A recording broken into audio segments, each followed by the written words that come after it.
Bueno, soy Nicolás Herzog, tengo 32 años, soy director de Orquesta Roja. Vengo de estudiar varios años comunicación en la UBA, soy licenciado en comunicación y me formé básicamente en cine y en teatro. Y estoy terminando lo que es la gira de festivales de mi primer largometraje.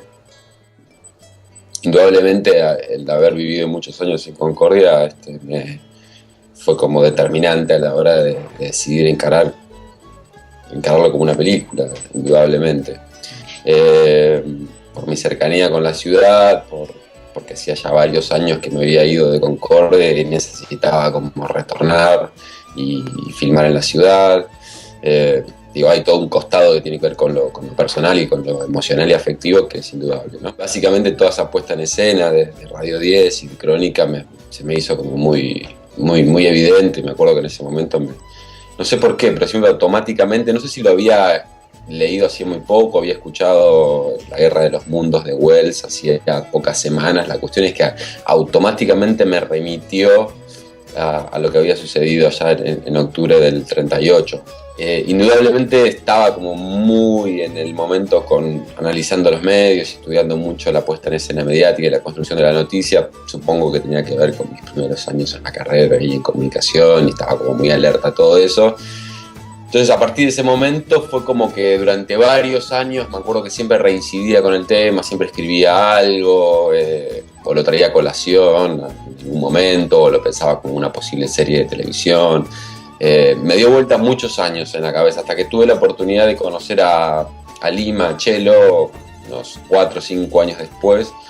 Me los crucé una tarde en las escalinatas de la Municipalidad de Concordia y me contó un poco lo que había pasado el 5 de abril del 2000 y ese día creo que empecé a pensar más seriamente en la posibilidad de encarar algún proyecto de cine. En ese momento era básicamente entrevistarlo y hacer una pequeña investigación, más bien periodística, sobre eso, y tratar de armar una crónica, al menos policial, entre ácida, irónica y crítica sobre el papel de los medios.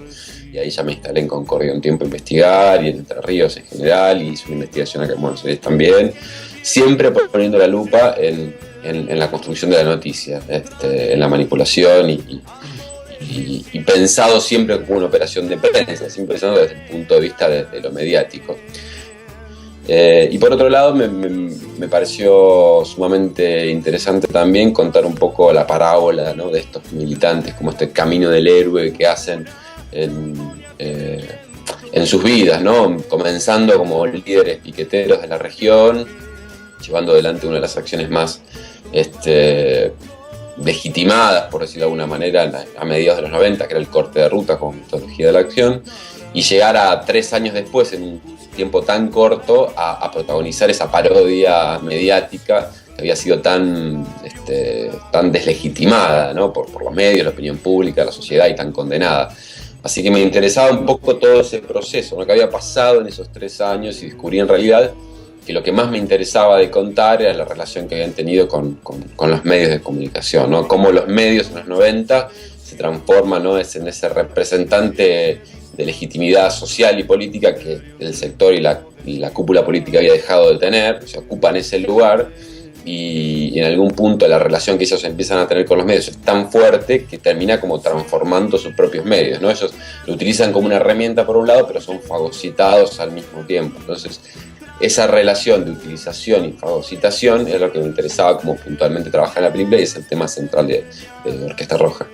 Se dieron una sucesión de acontecimientos que Crónica TV y Radio 10 estuviesen en Concordia cubriendo un corte de ruta, que por otro lado ellos hayan estado en un momento de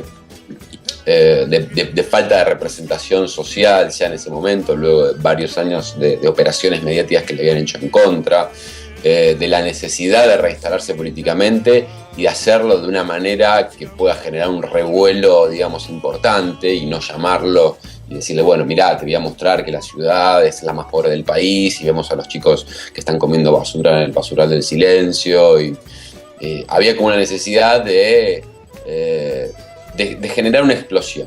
básicamente, de parte de ellos. Lo que pasa que, claro, no creo que hayan sido lo suficientemente conscientes del impacto que iba a producir. Y ahí me parece donde la lectura del medio se cae por completo, porque son utilizados en un punto. Ellos son los utilizados, ellos son los que quedan condenados social y penalmente, ellos son los que van en cana, digamos, todo el peso de la ley va sobre ellos, ¿no? En un punto.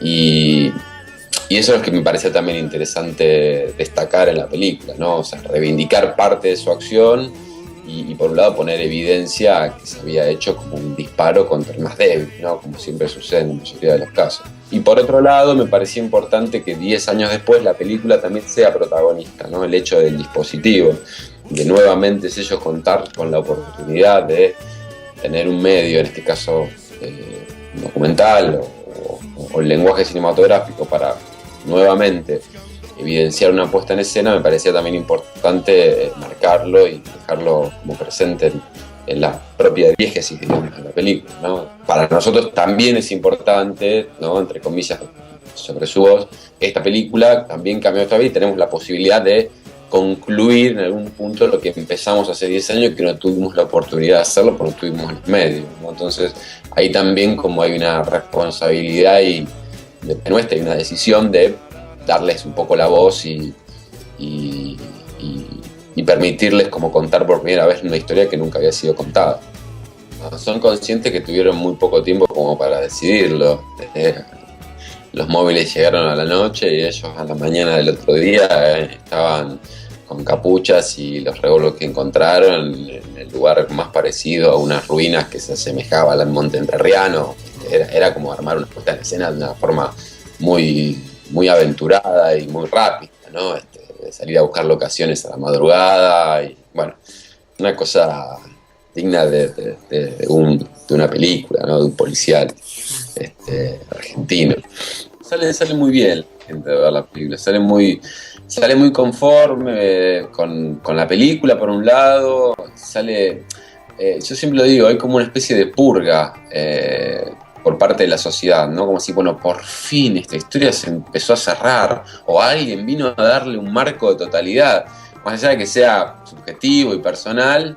Era algo que siempre había generado tanto mito, tanta discusión, que fue así, no fue así, en realidad arreglaron con Crónica, no, Crónica les pagó, no, en realidad ellos fueron los que le contaron a Crónica y armaron la puesta en escena solo, no, pero en realidad había servicios de inteligencia metidos en el medio, no, fue una operación de prensa de Crónica que llamó, bueno, había tanto mito, tanta construcción, no, que en realidad era para posicionarse políticamente, esto no les interesa la política, siempre se comieron la guita de los pobres, bueno, había toda una serie de discursos que nosotros los juntamos en la película también y están dando vuelta. Pero ya tienen como un orden, ¿no? Y una magnitud, diría Aristóteles, no tienen orden ni magnitud, y eso me parece que produce una catarsis en el espectador, y esa catarsis es identificarse con los protagonistas. De una u otra manera nos podemos identificar, podemos lograr empatía con una historia que está construida, con personajes, y eso me parece que el público lo agradece siempre que eso suceda, ¿no? Y, por ejemplo, hay otro mito, ¿no? Hay la escena madre, digamos, esa imagen pregnante que todo el mundo recordamos, es la de un grupo de encapuchados que sale corriendo de una casona en ruinas, uno se tropieza y se cae, ¿no? Esa es la escena bizarra del hecho, esto que todo el mundo recuerda cuando dice, los guerrilleros, el que se caía. Bueno, eso, lo que todo el mundo se acuerda, cuando nos metemos un poco ya a nivel local, se recordaba que era Patricia Rivero, Pato, la que supuestamente se tropezaba y se caía, que es una chica. Entonces, la de la gorda Pato, que se tropieza y se cae. No, pero no es ella. No, ¿cómo no? No es ella. Entonces la película también pone en su lugar algunas cosas, ¿no? Algunos mitos que también circularon de quién era el que se tropezaba y se caía.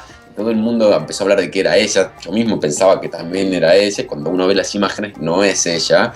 Pero bueno, también como toda esa carga simbólica, ¿no? Supuestamente ella, por ser mujer, por ser gorda, se tenía que caer, ¿no? Esa era como la fantasía que nos genera el discurso. Bueno, no es ella. Estoy filmando unas cosas en el 11, en el barrio del 11 de Buenos Aires, que se puede transformar en un documental sobre ese barrio. Tiene algunos tonos de sinfonía también.